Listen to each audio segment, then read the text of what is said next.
সকল শ্রোতা বন্ধুদের জন্য রইল অন্তরের অন্তঃস্থল থেকে অফুরন্ত ভালোবাসা। আমি রোজি।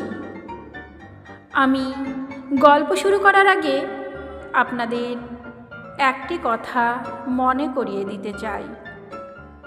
যদি আমার গল্প পাঠ আপনাদের এতটুকুও ভালো লেগে থাকে তাহলে চ্যানেলটি সাবস্ক্রাইব করে আমার গল্প পাঠের সঙ্গে থাকবেন।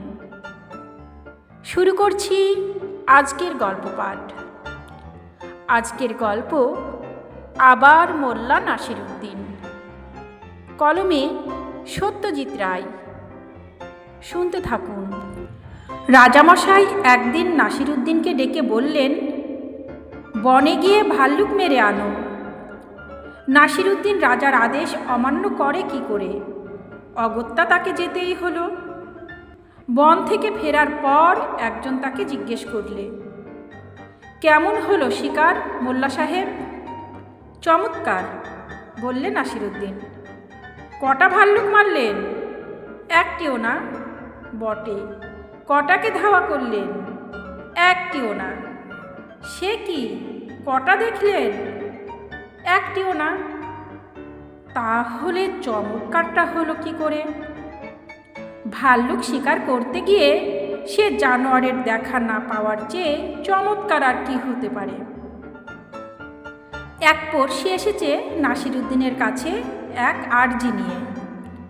মোল্লা সাহেব, আপনার গাধাটা যদি কিছুদিনের জন্য ধার দেন তো বড় উপকার হয়। মাফ করবেন, বললেন নাসিরউদ্দিন। ওটা আরেকজনকে ধার দিয়েছি। কথাটা বলা মাত্র বাড়ির পিছন থেকে গাধা ডেকে উঠে তার অস্তিত্ব জানান দিয়ে দিল। সে কি মোল্লা সাহেব, ওটা আপনারই গাধার ডাক শুনলাম না? নাসিরউদ্দিন মহার আগে লোকটার মুখের ওপর দরজা বন্ধ করে দেওয়ার সময় বললে, আমার কথার চেয়ে আমার গাধার ডাককে যে বেশি বিশ্বাস করে তাকে কোনো মতেই গাধা ধার দেওয়া চলে না। এক বেকুবের শখ হয়েছে সে পণ্ডিত হবে। সে মনে মনে ভাবলে, মোল্লার তো নামডাক আছে পণ্ডিত হিসেবে, তার কাছেই যাওয়া যাক, যদি কিছু শেখা যায়। অনেকখানি পথ পাহাড় ভেঙে উঠে সে খুঁজে পেলে নাসিরউদ্দিনের বাসস্থান। ঢোকবার আগে জানলা দিয়ে দেখলে মোল্লা সাহেব ঘরের এক কোণে ধুনুচির সামনে বসে নিজের দুহাতের তেলো মুখের সামনে ধরে তাতে ফু দিচ্ছে। ঘরে ঢুকে বেকুব প্রথমেই হাতে ফু দেওয়ার কারণ জিজ্ঞেস করলে। ফু দিয়ে হাত গরম করছিলাম, বলে নাসিরউদ্দিন চুপ করলে। বেকুব ভাবলে, একটা জিনিস তো জানা গেল, আর কিছু জানা যাবে কি? কিছুক্ষণ পরে নাসিরউদ্দিনের গিন্নি দুবাটি গরম দুধ এনে কর্তা আর অতিথির সামনে রাখলেন। নাসিরউদ্দিন তক্ষুনি দুধে ফু দিতে শুরু করলে। এবার বেকুব সম্ভ্রমের সঙ্গে শুধল, হে গুরু, এবারে ফু দেবার কারণটা কি? দুধ ঠান্ডা করা, বললেন নাসিরউদ্দিন। বেকুব বিদায় নিলেন। যে লোক বলে ফু দিয়ে জিনিস গরম হয় আবার ঠান্ডাও হয়, তার কাছ থেকে জ্ঞান লাভের কোনো আশা আছে কি? মোল্লা এখন কাজী, সে আদালতে বসে। একদিন এক বুড়ি তার কাছে এসে বললে, আমি বড়ই গরিব, আমার ছেলেকে নিয়ে বড় ফ্যাসাদে পড়েছি কাজী সাহেব। সে মুঠো মুঠো চিনি খায়, তাকে আর চিনি জুগিয়ে কুল পাচ্ছি না। আপনি হুকুম দিয়ে তার চিনি খাওয়া বন্ধ করুন, সে আমার কথা শুনে না। মোল্লা একটু ভেবে বললে, ব্যাপারটা অত সহজ নয়, এক সপ্তাহ পরে এসো, আমি একটু বিবেচনা করে তারপর এ ব্যাপারে সিদ্ধান্ত নেব।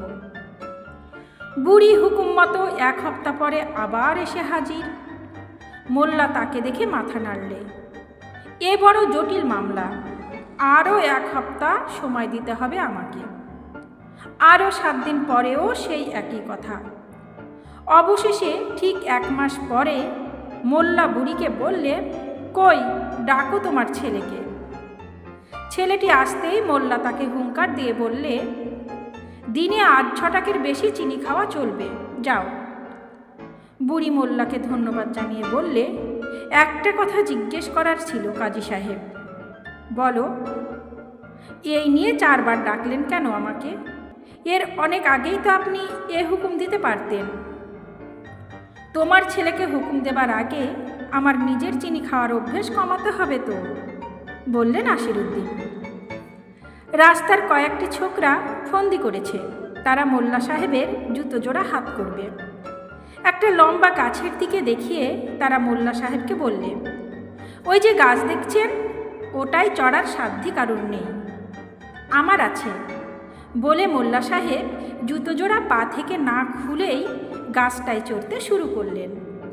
বেগতিক দেখে ছেলেরা চেঁচিয়ে বলল, ও মোল্লা সাহেব, ওই গাছে আপনার জুতো কোনো কাজে লাগবে কি? মোল্লা সাহেব গাছের উপর থেকে জবাব দিলেন, গাছের মাথায় যে রাস্তা নেই তা কে বলতে পারে? নাসিরউদ্দিন বাজারে গিয়ে এক নিলামদারের হাতে তার গাধাটিকে তুলে দিলেন। সেটাকে দিয়ে আর কাজ চলে না, তাই একটা নতুন গাধা কেনা দরকার। আর 5 রকম জিনিস পাচার হয়ে যাবার পর গাধা যখন নিলামে উঠল, নাসিরউদ্দিন তখন কাছাকাছির মধ্যেই রয়েছে। নিলামদার হাত দিলে, এবার দেখুন এই অসামান্য অতুলনীয় গাধা, 5 স্বর্ণমুদ্রা কে দেবেন? এর জন্য মাত্র 5 স্বর্ণমুদ্রা। এক চাষা হাত তুললে।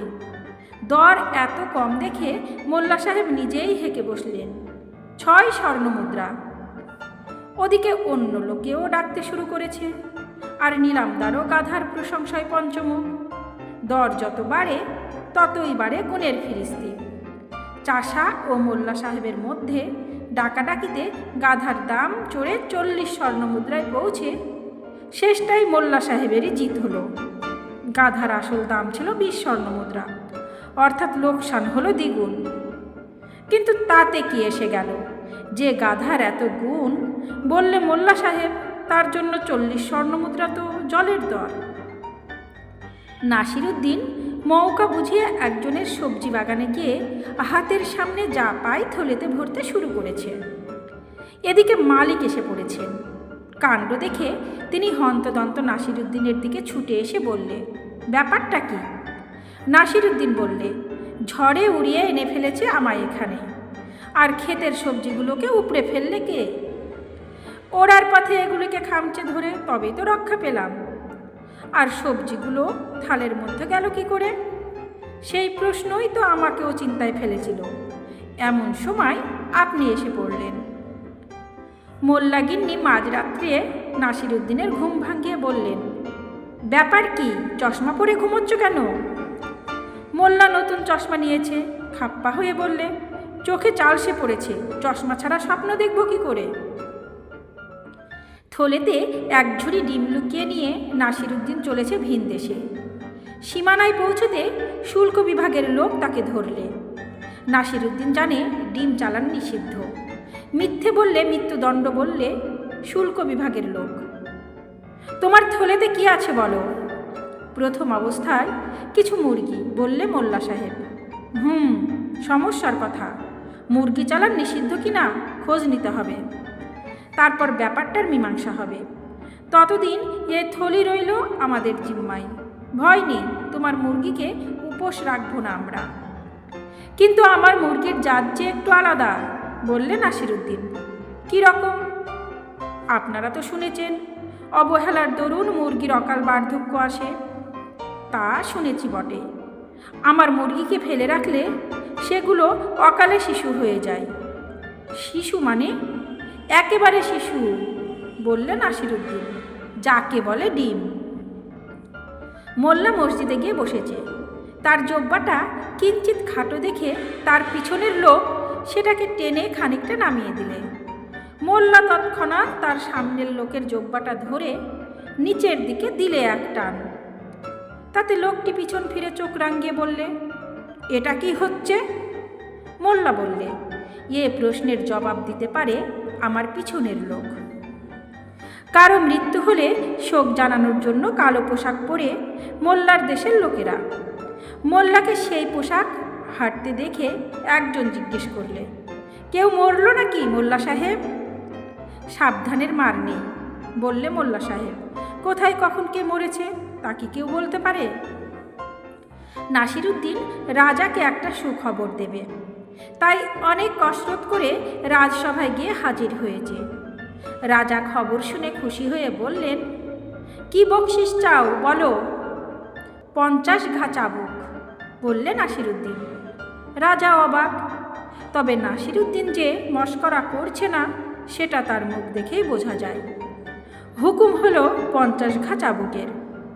25 ঘায়ের পর নাসিরুদ্দিন বললে, থামো। চাবুক থামল।